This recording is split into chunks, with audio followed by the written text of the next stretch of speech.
Hello tout le monde, j'espère que vous allez bien. On se retrouve aujourd'hui pour une nouvelle vidéo, la première de 2024. Et quoi de mieux que de commencer par une FAQ. Il y a quelques jours, je vous ai mis le petit onglet questions sur Instagram. D'ailleurs, n'hésitez pas à venir me suivre si c'est pas encore fait. Et je vous ai donc demandé de me poser des questions sur les choses qui se sont passées l'année dernière, les choses qui vont arriver en 2024. Donc c'est parti pour cette FAQ 2024. Alors déjà, je vous remercie beaucoup pour vos questions. Il y en a eu vraiment pas mal, j'ai dû les sélectionner. Je voulais vraiment tous vous remercier, même si je réponds pas à vos questions. Et ben merci beaucoup pour votre soutien et aussi pour vos gentils messages.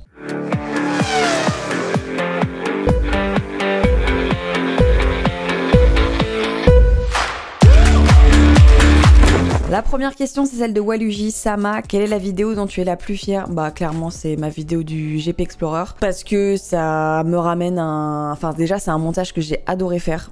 C'est pas mon kiff le montage, mais celle-ci j'ai vraiment adoré la monter, les images étaient assez folles. Et pour l'expérience, pour la journée que j'ai vécue, pour le fait que ça résume toute une année de travail, c'est vraiment la vidéo que je préfère, que j'apprécie regarder de temps en temps. Donc ouais, je dirais la dernière vidéo du GP Explorer. Deuxième question, celle de LTH95. Y aura-t-il un vlog sur les 24 heures du Mans cette année encore? Je vais faire un petit peu une globalité sur les 24 heures qu'il y aura cette année. Donc les 24 heures du Mans, oui, j'y serai. Je peux encore tous les termes de avec qui je vais être, qui je vais suivre, machin. En tout cas, c'est sûr que j'y serai. Il y a aussi dans toute cette série des 24 heures, les 24 heures de Daytona qui vont arriver dans quelques jours. J'y serai pas, mais on va suivre ça en direct sur Twitch ensemble. Donc si vous ne connaissez pas l'IMSA, vous connaissez pas les 24 heures de Daytona, bah, n'hésitez pas à me rejoindre aussi sur Twitch parce qu'on réacte beaucoup de courses de sport auto, surtout des grosses endurances. Donc c'est le moment de se mettre dans le bain pour 2024. C'est la première grosse course de l'année, donc n'hésitez pas. Ensuite, un peu plus tard dans la saison, on aura les 24 heures du Nürb où je vais essayer d'aller pour la première fois. Du coup, ça, j'ai jamais fait de ma vie,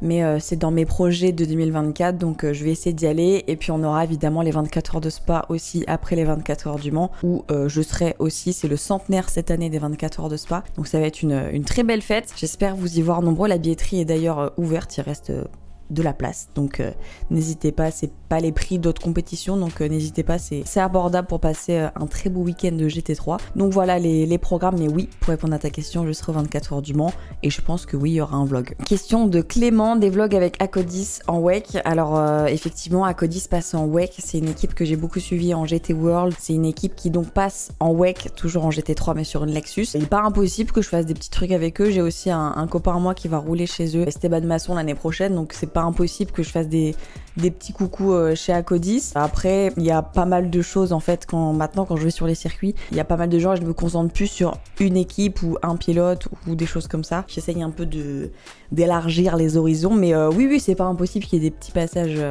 chez Acodis durant la saison de WEC. Je vais essayer de faire plusieurs meetings de WEC. Donc c'est fort possible, et puis comme c'est les copains aussi, les soutenir dans cette première année de WEC. Question de Enrique, quelle est la première course que tu as été voir? Première course que j'ai été voir, c'est de la Formule 1 et c'était le Grand Prix de Monaco 2018 je crois.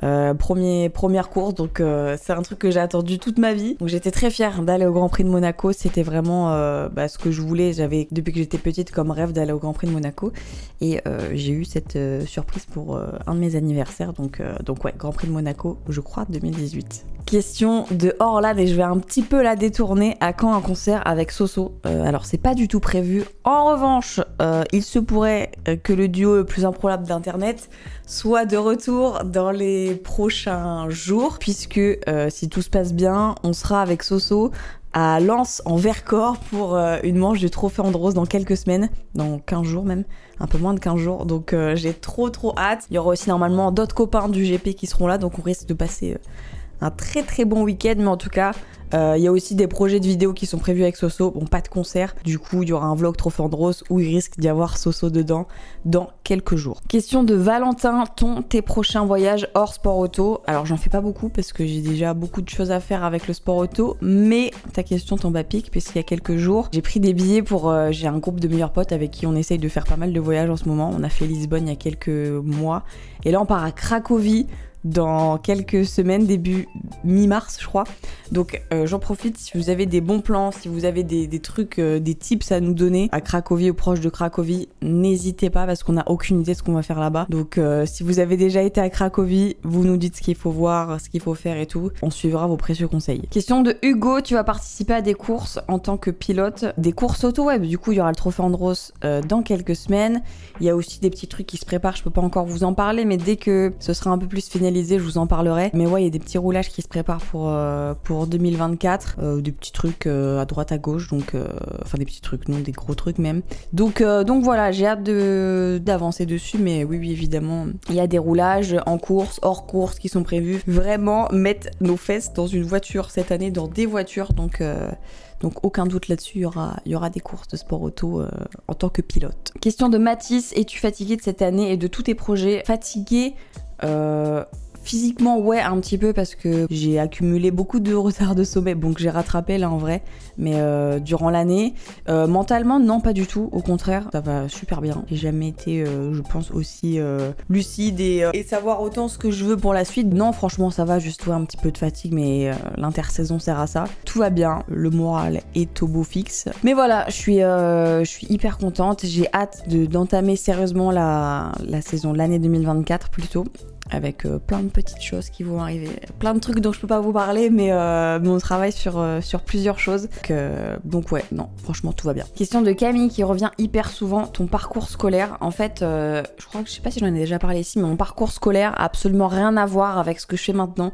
Donc c'est pas un exemple de parcours pour entre guillemets arriver en sport auto. J'ai fait un bac STMG et après le bac je suis partie à Paris pendant 2 ans pour faire une école de radio. Après j'ai travaillé 4 ans chez Fun Radio, j'ai fait 2 ans à Montpellier, 2 ans à Toulouse. Ça a été mon métier, j'étais du coup animatrice radio pendant ces 4 ans. Moi j'ai toujours été passionnée de sport auto, mais vraiment je regardais la Formule 1 et donc il y a eu le confinement. J'ai commencé à un peu plus développer mes réseaux, je pense comme énormément de monde, à propos du sport auto, et j'ai fait des live Twitch, des vidéos et tout, et j'ai eu la chance que ça prenne bien. Donc mon travail à la radio, ce que je faisais à ce moment-là ne me plaisait plus, et j'avais l'occasion de faire le switch. Je pouvais me le permettre financièrement de faire un switch de carrière, et je l'ai fait. Et après pour tout ce qui est sur les circuits et tout, j'avais un de mes meilleurs copains qui bossait pour la com dans une équipe de GT, et il m'a fait découvrir ça, et de fil en aiguille j'ai rencontré des gens, les gens de chez Acodis, les gens de chez SRO, etc. En plus des gens de chez Full Motorsport du coup, et ça s'est fait comme ça, et de fil en aiguille avec les rencontres de plus en plus de choses. Mais je suis plus animatrice radio du coup. Mais voilà pour le parcours scolaire, parce que il y a pas mal de gens qui pensent que mon parcours a à voir avec ce que je fais maintenant, alors que absolument pas. Question de Tristan, est-ce que tu comptes interviewer des pilotes d'autres pays pour Paddock Pass? Alors justement, ça je peux vous en parler un petit peu. Paddock Pass, donc c'est un podcast que j'ai lancé l'année dernière avec pour but de faire découvrir les gens des paddocks, pas forcément de la Formule 1 ou du GT, d'un peu tous les sports auto, que ce soit les pilotes, les team managers, les mécaniciens, les ingénieurs, etc. Vraiment tous les profils. Ce podcast, j'ai eu la chance d'avoir des invités incroyables, Dorian Pain, Kevin Estre, Victor Martins, Stéphane Rattel, donc vraiment je suis trop contente. Mais ce podcast, il va vraiment prendre une autre tournure en 2024. Je pense qu'on vous en parlera bientôt, mais c'est en train de se ficeler là. Ça va prendre un petit grade au-dessus. Je serai accompagnée pour la suite de ce projet, autant en production qu'à l'animation. Et on a de très très belles idées. Bon, je pense que vous vous doutez de la personne avec qui je vais faire ça, mais franchement j'ai hâte. On a pas mal bossé dessus là pendant l'hiver, donc vraiment ça s'annonce très très très cool. J'ai hâte de tout vous présenter, parce que là on est encore en train de travailler dessus, de prévoir les épisodes, etc. Mais ça va arriver assez vite dans les prochaines semaines. Paddock Pass va revenir, va être beaucoup plus travaillé, on va élargir nos horizons, enfin vraiment... Le podcast va revenir très fort, donc restez connectés, et puis on vous annoncera la suite dans les prochaines semaines. Question de Les Starboy, as-tu des projets prévus cette année hors sport auto avec des youtubeurs genre Max, Gilsey, etc. Oui, carrément, en fait c'est ce que j'ai commencé à dire dans une vidéo, je crois il y a quelques semaines, la vidéo sur 2023. En gros, je vais essayer, donc évidemment rester sur le sport auto en 2024, mais aussi faire des choses, juste du divertissement, parce que au GP j'ai rencontré des gens qui font le même métier que moi, mais qui sont pas forcément ancrés dans un thème et qui sont dans le divertissement, et j'ai vachement envie de faire des choses avec eux. Donc ça, j'y travaille aussi, ça va arriver, ça se met en place tout doucement, mais oui, évidemment, il y aura des projets, évidemment, je pense à Max, je pense à Gilles, Chelsea, je pense à Magla, je pense à Catsup, je pense à beaucoup de monde. Donc on va refaire des trucs avec les copains. Ne vous inquiétez pas, ça va être bien cool. Là, je travaille sur beaucoup de choses, donc en vrai, je peux pas vous dire grand chose de valider, mais sachez juste que j'y travaille et que les copains du GP sont totalement prévus dans cette année 2024. Question de Ewen, déjà bonne année. Bonne année à vous, ça je vous ai pas dit bonne année. Très belle année à vous. Sinon, quels sont tes objectifs perso pour cette nouvelle année? Objectifs perso, en vrai, j'en ai pas des masses. Moi, je me concentre un milliard de fois sur le pro tout le temps.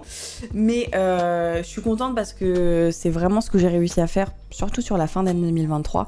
De consacrer vachement de temps à mes proches. Moi j'habite à Toulouse et une grosse partie de ma famille habite dans le nord de la France. C'est vraiment à l'opposé quoi. Mais j'ai réussi à rentrer pas mal. J'ai fait plein de choses avec mes copains.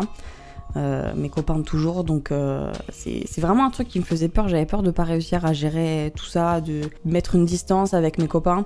Et pas du tout. On est Enfin vraiment on a réussi à garder ce lien de fou depuis le lycée. Donc je suis trop contente, là je vous ai dit on va à Cracovie et tout, donc vraiment on essaye de prévoir des choses ensemble et ouais pouvoir garder ce lien, le fait de pouvoir rentrer les voir souvent etc avec mes proches hyper important et voilà je pense que c'est un peu le seul objectif perso, faire un peu attention à ma santé parce que je laisse beaucoup de choses traîner et c'est pas forcément bon. Il n'y a rien de grave, mais d'une façon générale, je laisse les choses un peu, tout ce qui est santé, un peu de côté, même quand j'ai des choses importantes à faire, pour pouvoir continuer à faire attention à mes proches et à passer du temps avec eux. Question de Quentin, penses-tu faire des vlogs rallye cette année? Sinon, continue ce que tu fais, c'est top. J'adorerais découvrir le rallye, c'est vraiment une discipline, je pense que c'est un peu comme la moto. Les personnes qui pratiquent ces disciplines, enfin quand je dis rallye, je mets un peu la course de côte, ou la montagne et tout, un petit peu tout dans le même panier. La moto aussi, beaucoup, je trouve que c'est vraiment des catégories de sport mécanique qui sont incroyables. Les gens qui la pratiquent, vous êtes des fous, mais c'est pas du tout négatif ce que je dis, au contraire. J'ai même pas de mots, mais vous êtes des tarés, vous êtes des fous, mais c'est dingue ce que vous faites. Donc j'adorerais voir du rallye. Ça c'est globalement le calendrier de tout ce que j'ai à voir cette année. Et en fait le truc c'est les week-ends se cumulent et les disciplines par week-end se cumulent aussi. Typiquement j'aurais adoré aller voir le rallye de Monte-Carlo et c'est le même week-end que Daytona. Que l'IMSA évidemment sera prioritaire là-dessus. Mais oui, sur le principe j'adorerais découvrir le rallye. Alors je sais qu'il n'y a pas que le WRC et les grosses catégories. Je sais qu'il y a pas mal de plus petits championnats de rallye un petit peu partout en France etc. Je vais essayer de caler ça. J'aimerais bien aussi aller voir le drift que j'aurais adoré aller voir aussi cette année. Je sais qu'il y a une des plus belles manches de drift, il me semble à Calmont, pas très loin de chez moi. C'était pendant le GP, donc évidemment j'ai pas pu y aller, mais il y a pas mal d'autres disciplines comme ça que j'aimerais beaucoup découvrir et je vais essayer de caler dans l'agenda de 2024, oui. Question de Mathieu, salut Anna, bonne année à toi. Bonne année à toi aussi. Est-ce qu'il y aura plus de vidéos sur le WEC et sur l'IMSA? Plus, je sais pas. Après évidemment le WEC va prendre une autre tournure cette année avec les GT3. L'IMSA... Je fais de mon mieux pour le promouvoir en tout cas. Et le WEC, oui, effectivement, avec le GT3, ça va être, je pense, peut-être un petit peu plus accessible pour les gens comme moi qui viennent directement du GT3, même si évidemment je suis bien le WEC et que je m'y connais un petit peu, mais oui, peut-être. En tout cas, je vais essayer de faire plus de meetings de WEC, je vais essayer d'enfin faire un meeting d'IMSA. Des vidéos... peut-être à travers des vlogs et tout. Après, c'est des sujets qu'on va traiter aussi dans le podcast Paddock Pass. Mais oui, foncièrement, on va parler beaucoup plus de WEC, d'IMSA, etc., de GT cette année. Question de mon idole, c'est Papal. Très beau nom. Tu es fière de toi? Tu penses que toi petite serait heureuse de ce que tu fais? Ouais, en vrai, ça m'arrive très peu d'être fière de moi dans la vie. Mais ouais, je suis contente de ce que j'ai fait cette année. En fait, je suis contente que ce que j'ai mis comme énergie, comme concentration, comme temps, enfin tout ce que j'ai mis dans les projets, que ça se soit bien passé parce que j'ai fait en sorte que tout ça se passe bien. Donc je suis fière que ça se soit bien passé. Et ouais, je pense que la petite Anna serait contente de voir que c'est possible de réaliser ses rêves en fait, parce que globalement, il y a beaucoup de choses que j'ai voulu et que j'ai réussi à voir, à faire, à vivre. Donc ouais, bien contente de pouvoir faire plein de courses, de pouvoir être tout le temps sur les circuits, de pouvoir monter dans des voitures de fou, de pouvoir avoir des expériences de conduite incroyables. Je suis contente et assez fière, ouais. Bon écoutez, je pense qu'on a fait le tour de cette FAQ. J'espère que vous avez appris des choses. J'espère que j'ai répondu à vos questions. Je pense vous avoir globalement tout dit ce que je pouvais vous dire. Le trophée Andros, où il y aura un vlog évidemment. On aura aussi Paddock Pass qui va revenir, mais ça je peux J'ai pas encore les lignes exactes, mais j'ai les grandes lignes, ça va arriver. Je vous tiens au courant, n'hésitez pas à me suivre sur les réseaux. Insta, Twitter, je mets tout. Et puis les projets divertissement avec les copains et des choses qui arrivent. On va rouler dans des voitures, on va faire des courses, on va faire plein de choses. Tout ça c'est prévu, c'est juste que là j'ai pas tout à vous offrir comme ça. Donc je vous tiens au courant le plus vite possible, dès qu'il y a des petites nouvelles, dès qu'il y a des aventures, des choses comme ça. On espère que ce sera une belle année 2024. Je vous souhaite une très belle année à vous aussi, que vos projets se réalisent, que vous passiez une très belle année. On espère vous croiser sur les circuits aussi. Puis voilà quoi, merci beaucoup pour tous vos messages sur les réseaux tout le temps. Vous êtes trop chou. Les edits, ça me fait trop rire, j'adore les edits. Vous êtes trop forts. N'hésitez pas à venir sur Insta, on est bientôt 100 000. C'est fou. Donc n'hésitez pas. Et puis moi je vous fais des très gros bisous. Je vous dis à très vite dans la prochaine vidéo qui sera, je pense, le vlog du Trophée Andros avec Soso et plein de copains qui vont très vite. Donc voilà, n'hésitez pas à vous abonner si c'est pas fait. Je vous vois ceux qui s'abonnent pas. Et puis à très vite. Ciao ciao, bisous.